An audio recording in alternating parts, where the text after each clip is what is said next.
En abril del 2021, Rubén Rocha Moya era candidato del PAS y Morena a la gubernatura de Sinaloa, y a la pregunta directa de Carlos Loret de Mola sobre si los gobiernos deben coordinarse con el narco, dijo textual: hay que buscar una forma de hacerlo, y no descartó abrir el diálogo con Ismael Zambada y con los hijos de Joaquín Guzmán Loera.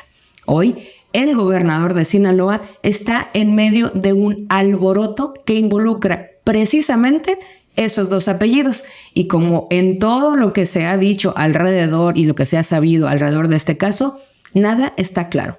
Pero yo quiero volver a esa declaración del 2021, y de verdad escandaliza lo que dijo, o si acaso escandaliza la frescura con lo que lo dijo, ¿no? Porque no vamos a ser honestos, a estas alturas de verdad sorprende que el gobierno parte con el narco. Te voy a dar 3 segundos para que lo pienses.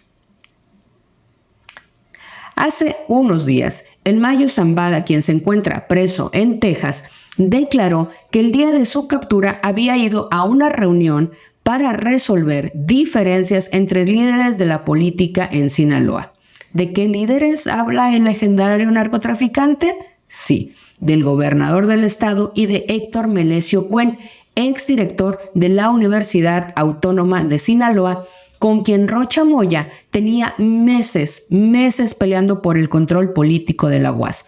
Esto no es una especulación, hay decenas de notas periodísticas al respecto. Cuen, según la misma declaración del Mayo Zambada, fue asesinado en el mismo lugar y a la misma hora en la que él estaba siendo secuestrado.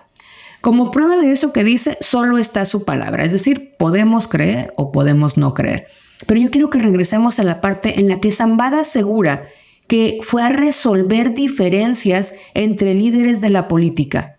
¿Por qué no se nos hace raro que un narcotraficante ande ahí por la vida resolviendo diferencias entre líderes de la política en México? Tú sabes por qué.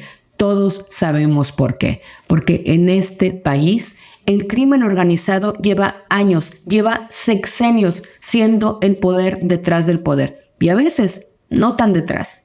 De acuerdo con una encuesta divulgada por la consultora México Elige, un 45.9% de los entrevistados cree que Andrés Manuel López Obrador habría recibido dinero del narcotráfico en sus campañas políticas.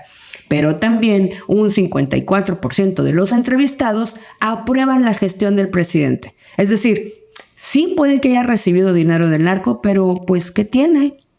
La misma encuesta revela que el 47.2% de los entrevistados cree que es el crimen organizado quien ejerce el poder real en este país. Y ya, el último numerito, 56% de los mexicanos percibe al crimen organizado como una institución. Y no solo como una institución, sino como una institución más fuerte que el Estado. Porque todos acá sabemos que si hay algo organizado en este país, es el crimen. Pero en México, el narco y el gobierno están cero peleados. El cártel más exitoso, cualquiera que sea, no puede tener el éxito que tiene sin la ayuda del gobierno, cualquiera que sea. Un artículo de The New York Times cita a Guillermo González Calderoni. ¿Quién es él? Pues él era uno de los comandantes más poderosos de la extinta Policía Judicial Federal. Y él describió el trabajo de esa corporación como tomar el dinero de algunos narcotraficantes para combatir a otros narcotraficantes. Para sorpresa de nadie, González Calderoni fue asesinado a tiros un poquito de tiempo después de esa entrevista.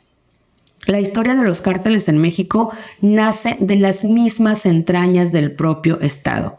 La lista de funcionarios que han aceptado dinero del narco para financiar sus campañas y que siguen aceptándolo para financiar sus gobiernos es enorme. Las complicidades de los grandes capos con los grandes políticos son tan grandes y tan añejas como el Don Pedro.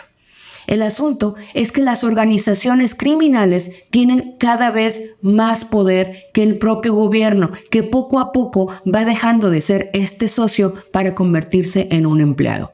¿Por qué el Mayo Zambada fue a tratar de resolver diferencias entre líderes de la política?